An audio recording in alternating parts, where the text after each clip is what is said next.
තමන්ට මොන වැරැද්ද කරත් තමන්ගේ ජීවිතයට මොන අකට යුත්ත කරත් කොයි විදිහට තමන්ට අභූතයෙන් චෝදනා කරත් ඒ හැමෝටම සමාව දෙන්න ඕනේ. තමන්ට වැරදි කරපු අයට සමාව දෙන්න ඕනේ. තමන්ට වැරදි කරපු අයට අපි සමාව දුන්නේ නැත්නම් මොකද වෙන්නේ?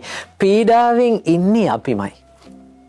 ඒක හරියට මේ වගේ හොඳට මුවහත තියෙන පීයක් තද කරගෙන ඉන්නවා වගේ. අපි තද කරන්න මොකද වෙන්නේ? අපේ අතමයි කැපෙන්නේ. අපිට කරන්න තියෙන සුළු දෙයක් මොකද්ද? අතහරින්න.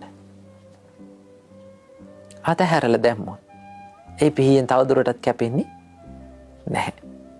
අන්න ඒ වගේ තමයි තමන්ට අකටයුත්තක් කරපු කෙනෙකුට, තමන්ට අවැඩක් කරපු කෙනෙකුට අපි සමාව දුන්නොත්, ඒ තරහ අත්හැරලා දැම්මොත්,